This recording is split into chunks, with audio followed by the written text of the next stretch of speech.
কেইদিনমান আগত শ্বিলং গৈছিলোঁ মই, আপোনালোকক ভিডিঅ' দিছোঁ, দেখা পাইছে। শ্বিলঙৰ পৰা আমি ডাইৰেক্ট আহি গ'লোঁ গুৱাহাটী খানাপাৰাত ড্ৰিমলেণ্ডত। ড্ৰিমলেণ্ড হ'ল এটা ৱাটাৰ পাৰ্ক। তাত যোৱাৰ কাৰণে আমি মানে টিকেট কাটি ল'লোঁ। এডাল্টৰ কাৰণে 600 টকা আৰু সৰু বাচ্চাবিলাকৰ কাৰণে 400 টকা। আৰু ড্ৰিমলেণ্ডৰ ফ্ৰণ্ট ছাইডৰ পৰা গেটটো চাইছে এনেকুৱা। ড্ৰিমলেণ্ডত দুটা পাৰ্ক আছে, মানে দুটা ছিষ্টেম। এটা হ'ল ৱাটাৰত চুইমিং পুল, আৰু এটা আছে ওপৰত মানে ড্ৰাই চেল। ড্ৰিমলেণ্ডত সোমাই সকলোৱে মানে ড্ৰাই চেলত সোমাই গ'লোঁ। আৰু ড্ৰিমলেণ্ডত সোমাই লেফ্ট চাইডে গ'লে পাব একেটা নামত মানে ড্ৰিমলেণ্ডখন সিহঁতে মানে অ'পেনিং কৰিছে। আৰু সোমাই প্ৰথমতে এইটো ধনু কাৰ্ড আছে, ধনু কাৰ্ড দি মানে টাৰ্গেট মিলাব দিয়ে। তাত আমিও অলপ ট্ৰাই কৰিছোঁ, কিন্তু ট্ৰাই কৰোঁতে আমি একদম মিলাব পৰা নাই। তাৰপিছত আমি উঠিলোঁ। এইটো ঘূৰি থাকে, এইটো চকুৰিটো বহুত ডেঞ্জাৰ হয়। চোৰৰ পৰা অতুলে ভয় পালে সিহঁতেতো নুঠিলে, মই অকলে উঠিলোঁ। আৰু সিহঁতে অতুলে ভিডিঅ' ডেঞ্জাৰ তাৰিকে হিচাপে ঘূৰি থাকে।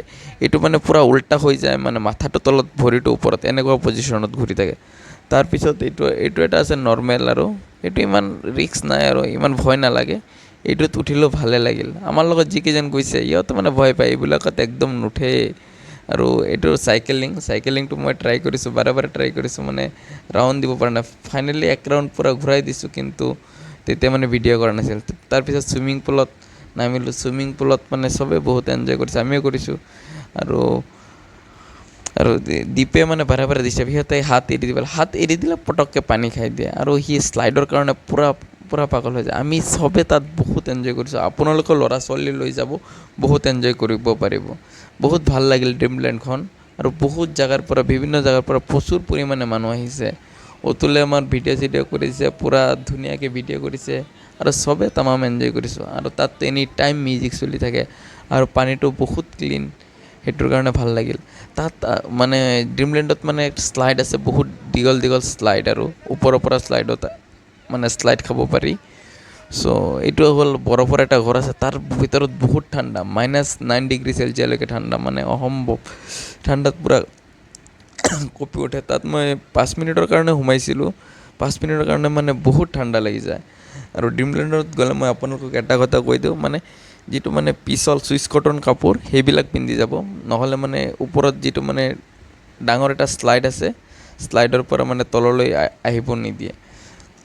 মই সূতাৰ কাপোৰ পিন্ধি গৈছিলোঁ বাবে শ্লাইডত ওপৰৰ পৰা তলত আহিব দিয়া নাছিল। এই সৰুকেইটা যেতিয়া শ্লাইড আছিল, সেইটাত মানে শ্লাইডিং কৰিব দিছিল। তাৰ ভিতৰতো বেলেগ বহুত ড্ৰেছ পায়, সেইবিলাকো মানে ৰেণ্টত ল'ব পাৰি। আৰু এই বাচ্ছাবিলাকে যে লৈছে, দেখা পাইছে নহয়, এইবিলাক কি কয় হাৱাৰ টিউব, সেই টিউবকেইটা মানে ৰেণ্টত ল'ব লাগে। এটা টিউব ৰেণ্টত সিহঁতে মানে 100কৈ লয়। আকৌ মানে বাচ্ছাবিলাকে এনজয় কৰাৰ পিছত যেতিয়া আমি বস্তুটো ৰিটাৰ্ণ কৰি দিওঁ, সিহঁতে মানে 50 ৰুপিজ এটা ৰিটাৰ্ণ কৰি দিয়ে। ড্ৰিমলেণ্ডত গ'লেও ভাল লাগিল, চবে এনজয় কৰিলোঁ। আপোনালোকেও যাব, চাব। আৰু লাষ্টত কেইটামান ফটো দিছোঁ, কেনেকুৱা হ'ল সকলোৱে জনাব।